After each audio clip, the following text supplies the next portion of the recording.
The botanical quadrant. It used to be just a collection of carefully curated ferns and flowers. Now, it's a living relic. A jungle ripped straight from the Carboniferous period. I'd been hearing things for days.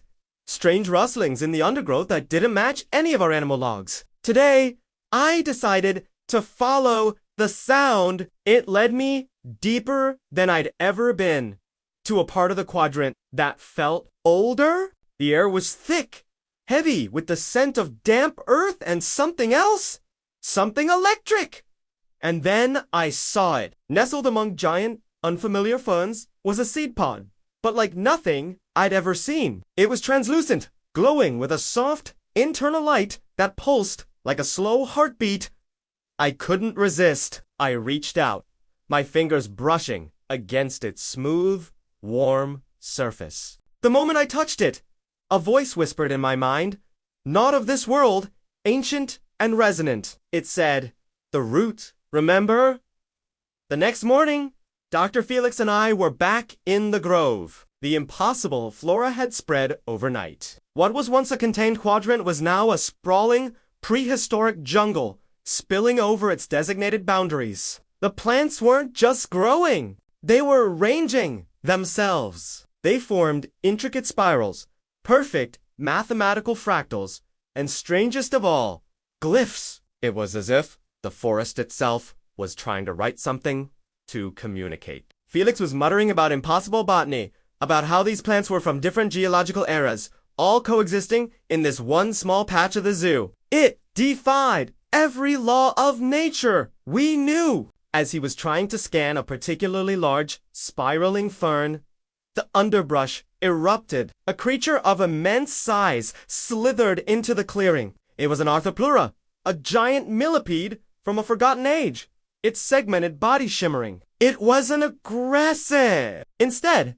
it seemed captivated, its antennae twitching as it moved directly towards the glowing seed pod I'd found. It circled the pod, almost reverently. That's when it hit us. This wasn't just a botanical anomaly. It was a temporal one. This grove, these plants, this creature, they were all displaced in time. And the seed pod, Felix theorized, was the anchor. A time seed. We set up a perimeter, trying to study the phenomenon without disturbing it. The arthropleura hadn't moved from its spot, a silent guardian of the glowing pod. As dusk began to fall, the pod's gentle pulse quickened. The light intensified, spilling out and washing over the grove. It wasn't just light.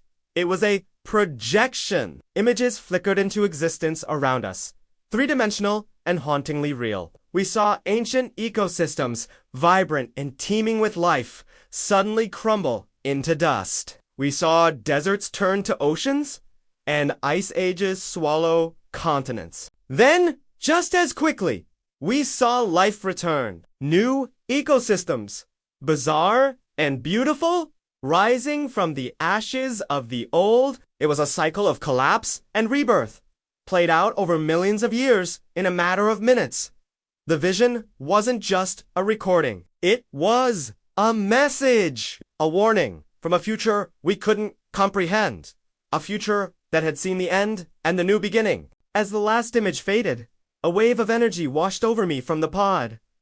For a fleeting second, I wasn't just Myra anymore. I was everything. I felt the slow, patient growth of the ferns, the deep memory of the soil, the long, lonely journey of the art. I saw the zoo, not just as a place to preserve what we have, but as a crucible for what could be, a place for restoration. When I came back to myself, gasping, I noticed that arthropleura had begun to move. It wasn't wandering aimlessly, it was digging, weaving a complex network of tunnels through the soft earth. I looked from the tunnels to the glyphs on the plants, and my breath caught.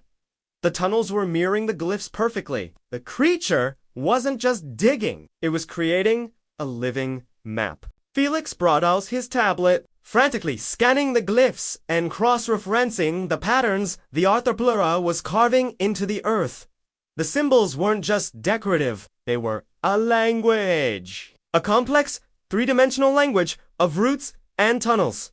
After what felt like an eternity, he cracked it. "Their coordinates," he said, his voice barely a whisper. "Coordinates to a location deep beneath the zoo." It pointed to a hidden chamber, one that wasn't on any of the zoo's official blueprints. A place linked, Felix suspected, to the original, forgotten time travel technology that had started all of this. We had to go. We had to see what was down there. As we gathered our gear, a strange stillness fell over the grove. The air grew cold. We looked up to see the prehistoric plants were changing.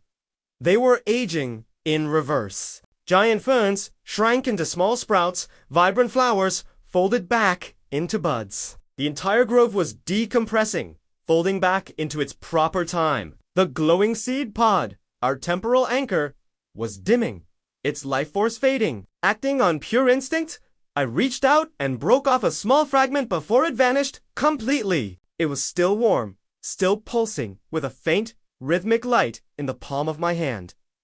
The mission had changed. Now, it was a race against time itself. We found the entrance exactly where the glyphs indicated, hidden behind the service panel in the lowest sublevel of the reptile house. The air that wafted out was ancient.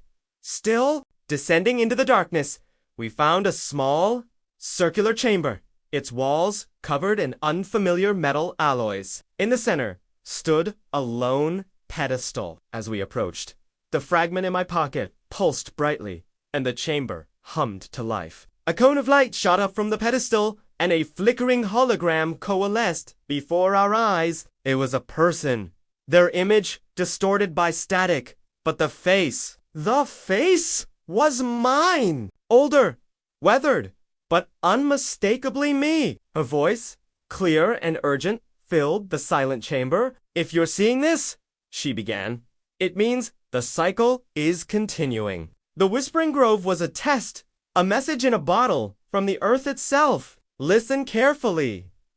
The zoo is more than a sanctuary. It's a seed bank for time itself. The hologram flickered and died, leaving us in the sudden, profound darkness. And in my hand, the fragment of the time seed pulsed once, then went still. We had so much to learn. Thank you for watching. If you enjoyed this journey, don't forget to like, subscribe, and hit that notification bell to join us on our next adventure into the unknown. See you next time.